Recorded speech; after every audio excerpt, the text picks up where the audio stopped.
우리는 예수 그리스도 때문에 하나님의 자녀가 됐고 하나님의 변화된 하나님의 백성들이 됐습니다. 이제는 예수님의 인도 때문에 무엇도 두려울 게 없는 담대한 하나님의 자녀들이 됐습니다. 떳떳하게 우리는 하나님의 백성이 됐고 하나님의 자녀가 됐고 더 이상은 마귀에게 끌려다니지 않는 천국 백성들이 됐는데도 불구하고 자꾸 세상을 두려워합니다. 오늘 본문을 보면 당시 권력자들이 두려워하던 사람들은 자기들이 잡아서 감옥에 집어넣고 재판하는 이 베드로와 요한이었습니다. 베드로와 요한을 체포한 사람들은 예수 그리스도를 십자가에 못 박아 죽인 제사장과 바리새인, 사두개인 같은 종교 지도자들이었고 유대 정치 지도자들, 사내들인 공회 회원들이었습니다. 이 막강한 권세를 가진 그들이 베드로와 요한을 두려워하는 이유가 뭡니까? 베드로를 신문했는데 오늘 14절에 있는 말씀 보니까 비난할 말이 없는지라, 혐의를 못 찾았다는 얘기입니다. 16절에 있는 말씀 보니까 이 사람들을 잡아는 놨는데 이거는 어떻게 법으로 엮어맬 수가 없습니다. 그러니까 어떻게 할까? 16절에 그랬습니다. 21절에 어떻게 처벌할지 방법을 찾지 못하고 다시 위협하여 놓아 주었으니, 그렇게 말씀합니다. 한마디로 잡아들이긴 했습니다. 그러나 어찌할 바를 알지 못해서 다시 그들을 협박해서 풀어주는 그런 내용이 우리가 읽은 말씀들입니다. 신분을 놓고 보면 사실은 베드로와 요한은 별 볼일 없는 사람들입니다. 더더군다나 권력자들 입장에서 이 제자들은 정말 볼일 없는 사람들입니다. 막강한 권력과 권세를 가지고도 베드로와 요한을 비난할 수 없고 어떻게 마음대로 할 수도 없는 이 너무 강하고 두려운 사람들이 바로 이 예수님 제자들입니다. 왜 그들이 그렇게 막강한 힘을 가지고 있는 권력자들조차 두려움을 느끼는 대상이 됐을까요? 베드로와 요한에게 도대체 뭐가 있었기에 권력을 가지고 있는 그 사람들, 종교 지도자들, 대단한 힘을 가지고 있는 그 사람들도 이 베드로와 요한을 어떻게 하지 못했을까요? 오늘 본문을 중심으로 이 점을 생각하면서 은혜를 나누려고 합니다. 우선 베드로와 요한은 진리를 가지고 살았던 사람들이기 때문에 가장 강하고 무서운 사람들입니다. 로마 압제 밑에서 그래도 한 자리 해먹으려면 로마에 아부해야 됩니다. 로마의 이스라엘 백성들은 짓밟아 누르고 로마에는 아부를 해야 되는 이제 그런 사람들이 이스라엘 대표로 로마 지도 앞에서 지도자들 노릇을 할 수 있었습니다. 그런데 세상 권력자들은 권력이 있고 명예가 있고 지위가 있었지만 베드로와 요한은 그런 건 없는데 진리를 가지고 있었던 사람들입니다. 사람들에게는 두 가지 욕구가 있답니다. 하나는 잘 살고 싶은 행복의 욕구입니다. 또 다른 하나는 바르게 살고 싶어하는 가치 추구에 대한 욕구입니다. 우리 예수 믿는 사람들은 그 두 가지 욕구 중에 잘 사는 것보다는 가치 있게 사는 일에 힘쓰는 사람들입니다.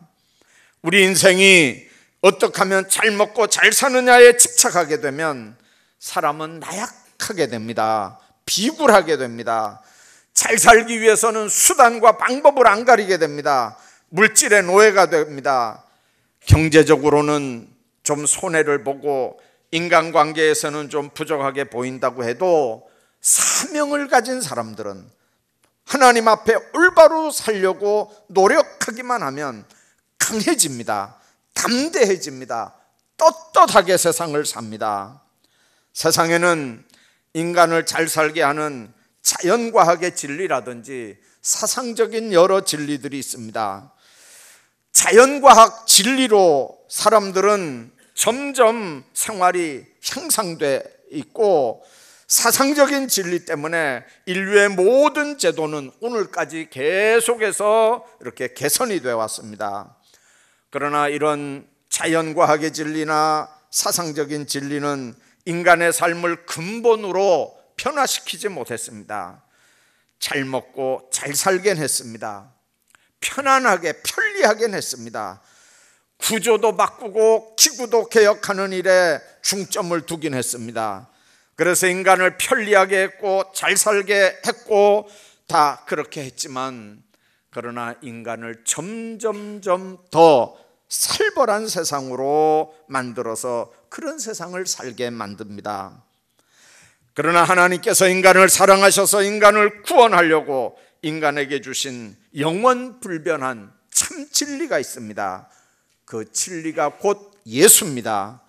내가 길이요 진리요 생명이니, 주님은 요한복음 14장 6절에서 그렇게 말씀합니다. 예수님이 바로 진리라고 말씀합니다. 진리인 예수님은 인간을 죄에서 구원하시고 그 삶을 변화시켜서 하나님의 백성들로 세상을 담대하게 살게 합니다. 그래서 진리인 예수를 영접하고 예수 그리스도의 인격을 우리 인격으로, 예수의 생활을 우리 생활로 받아들인 사람들은 세상에서부터 얼마든지 자유스러울 수가 있습니다. 얼마든지 세상에서 담대할 수가 있습니다. 얼마든지 강하게 살 수가 있습니다. 예수 안에 진리가 있는 사람들은 비진리와 타협한 적이 없습니다. 그런 사람들과 협상한 적이 없습니다. 그런 사람들과 거래한 적이 없습니다. 그러니까 떳떳합니다. 그러니까 담대합니다. 그런 사람들은 상대가 누구든지 기탄 없이 꺼리낌 없이 세상에 무서울 게 없는 삶들을 살게 됩니다.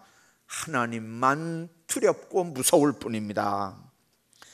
오늘 본문의 베드로 요한이 그 진리를 간직하고 강하고 무섭게 사는 사람들입니다.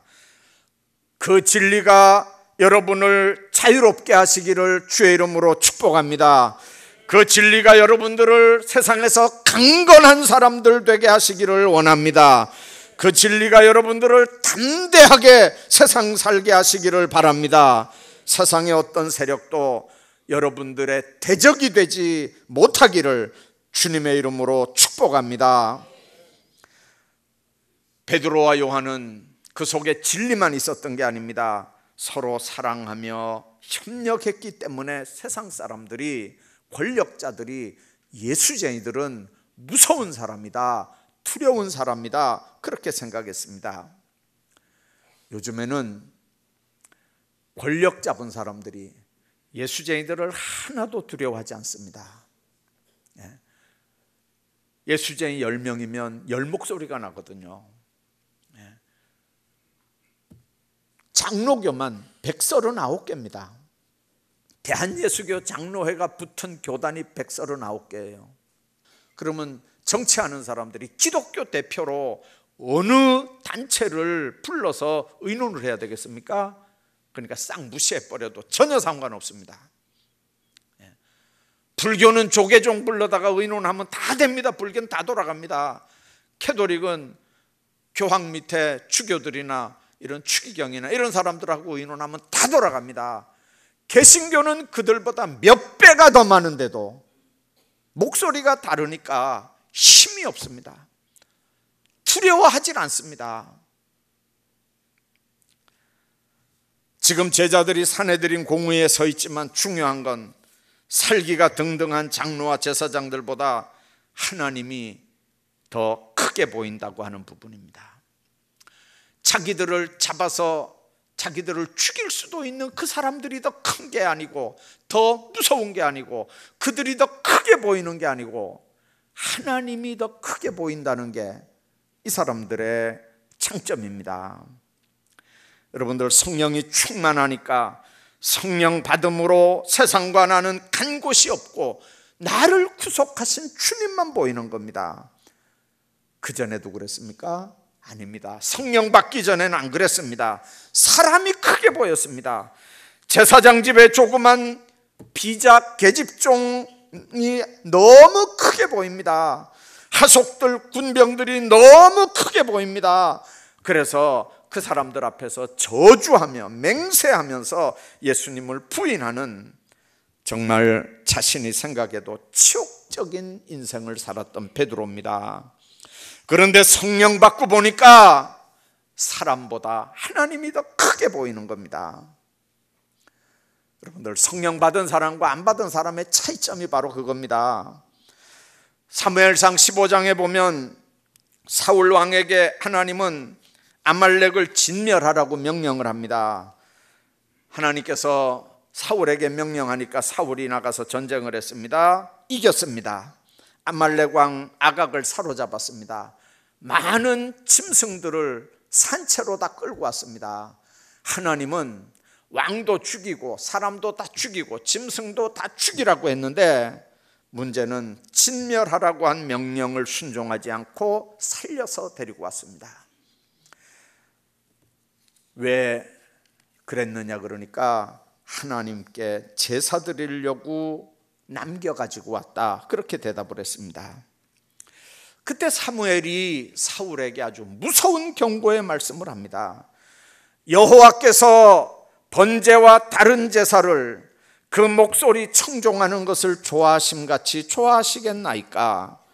순종이 제사보다 낫고 듣는 것이 수양의 기름보다 나으니 이는 거역하는 건 점치는 죄와 같고 완고한 것은 사신우상에게 절하는 죄와 같다. 왕이 여호와의 말씀을 버렸으므로 여호와께서도 왕을 버려 왕이 되지 못하게 했다, 분명하게 얘기합니다.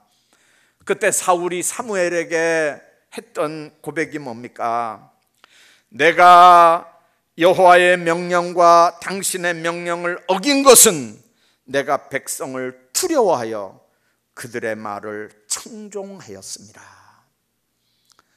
하나님의 명령이 더 두려운 게 아니고, 하나님의 명령이 더 큰 게 아니고, 하나님이 더 큰 게 아니고 백성들이 더 두렵다는 거죠.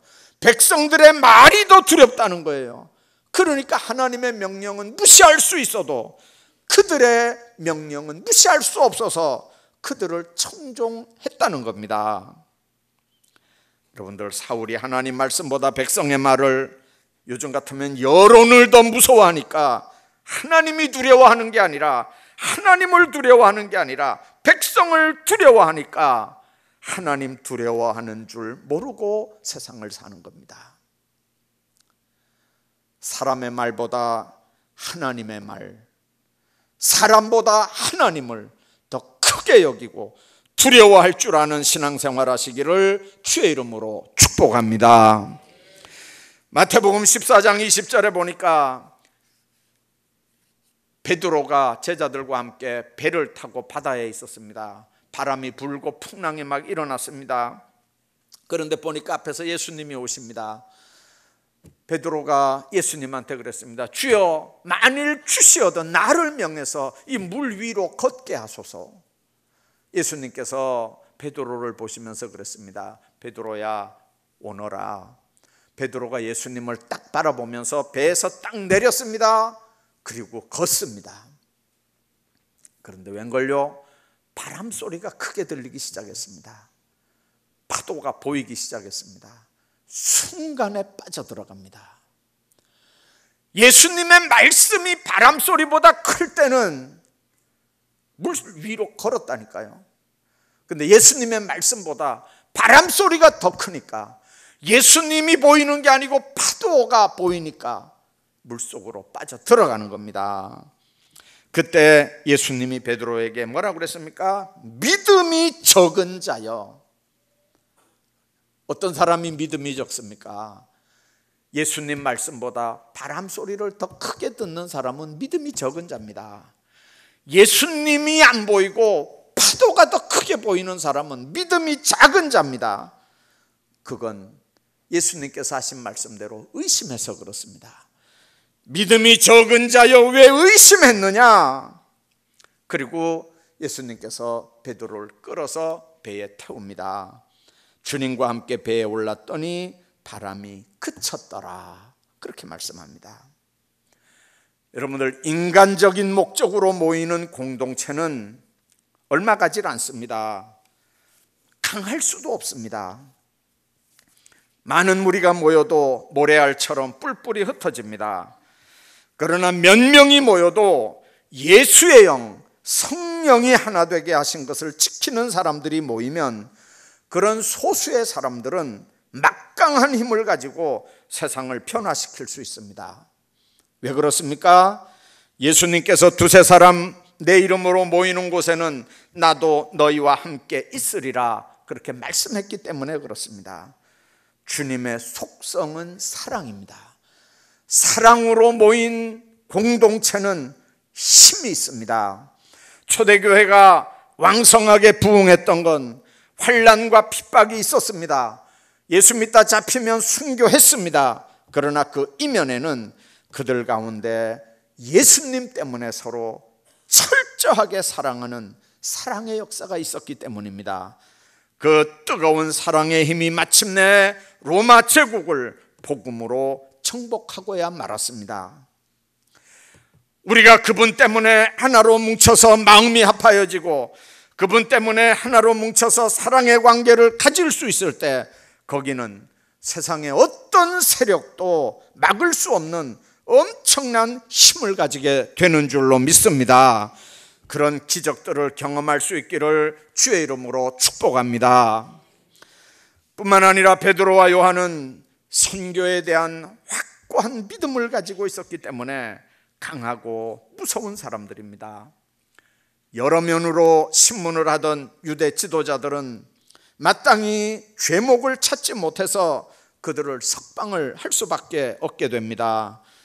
근데 죄가 없으면 사과를 하고 석방을 해야 되는데 본문에 보니까 그들을 협박하고 위협을 하고 경고를 했습니다. 그들을 불러 경고하여 도무지 예수의 이름으로 말하지도 말고 가르치도 말라. 18절에 그렇게 하면서 훈방을 했답니다. 보통 사람 같으면 살려주는 것만 해도 고맙다 그러고 굽실거리면서 나왔을 텐데 오늘 19절에 있는 말씀 보면 베드로와 요한이 뭐라 그럽니까? 하나님 앞에서 너희 말 듣는 것이 하나님의 말씀 듣는 것보다 옳은가 판단해라. 20절에 우리는 보고 들은 것을 말하지 않을 수 없다 분명하게 이야기합니다. 하나님께서 자신들을 왜 불렀고 왜 이 복음을 전하게 했는지 선교에 대한 확고한 신념을 가지고 그들에게 답변을 하고 거기서 나옵니다. 구원을 필요로 하는 사람들에게 누군가 복음을 전해주는 사람이 있어야 합니다. 우리나라 조선시대에 아직도 온 세상이 다 깜깜할 때 그래도 이 조선에 대한 비밀을 아는 복음 받은 몇 사람에 의해서 이곳에 복음이 증거가 됐고 그 복음 때문에 이 나라의 계명이 시작이 됩니다. 개화가 시작이 됐습니다. 학교 세워서 공부를 시켰습니다. 글자를 깨우치게 했습니다. 똑똑한 사람들 영어 배워서 미국으로 돌려서 유학을 하게 했습니다. 여러분들 병원을 세워서 의술을 펴고 많은 사람들 침으로 한약으로만 고치던 걸 수술을 해서 꿰매서 항생제를 투여해서 그래서 많은 사람들을 살려내고 고쳤습니다. 여러분들 누군가는 복음을 전해야 깨우쳐지고 여명이 오는 겁니다. 복음의 핵심이 뭡니까? 제자들이 예수님에 대해서 보고 들은 겁니다. 반드시 예수님의 사건을 보고 들은 걸 전하는 사람들이 있어야 합니다. 들어야 믿음이 생깁니다. 그래야 구원을 받습니다. 누군가가 수고를 감당하는 전도자들이 있어야 합니다. 물론 그 대상이 남편일 수도 있고 아내일 수도 있고 일가 친척이나 가까운 이웃이 될 수도 있습니다. 하나님의 은혜로 먼저 구원받은 우리는 하나님의 간절한 소원을 들어줘야 할 의무가 있고 사명이 있고 책임이 있습니다. 한 영혼이 구원받는 건 하나님의 소원일 뿐만 아니라 주님이 피로 값주시고 사면서 십자가에 못 박혀 죽으시면서 우리를 향했던 소원이기도 합니다. 그건 내 결심으로 되는 일은 아닙니다. 가정의 자녀들, 안 믿는 자녀들, 믿음 없는 자녀들 한번 상대해 보십시오. 잔소리하고 협박하고 욱박 지른다고 사람이 변화되는 게 아닙니다. 하물며 남편이 돌아오게 하는 일, 하물며 부모님이 돌아오게 하는 일이 쉬운 일이겠습니까? 하나님이 하셔야 됩니다. 가족들에게 아무리 담배 끊어라 술 끊어라 그런다고 그게 해결되는 거 아닙니다. 하나님의 때가 있는 줄로 믿습니다. 하나님이 하나님의 때에 하나님의 방법으로 하시는 겁니다. 복음을 받고 예수를 제대로 만나서 성령의 지배를 받고 다스림을 받으면 하나님의 때에 변화되게 돼 있습니다. 복음을 받고 예수 앞에 나오면 모든 죄 사하고 주의 품에 안기어 편히 쉬게 됩니다. 우리 주만 믿으면 모두 구원받으며 영생복락 면류관 확실하게 받는 줄로 믿습니다. 이런 확신들이 있는 사람들이 목숨 걸고 전도하는 겁니다. 이런 사람들은 세상도 감당할 수 없는 참으로 강하고 무서운 사람들을 만들어내는 겁니다. 세상에 어떤 사람이 가장 강하고 무서운 사람입니까?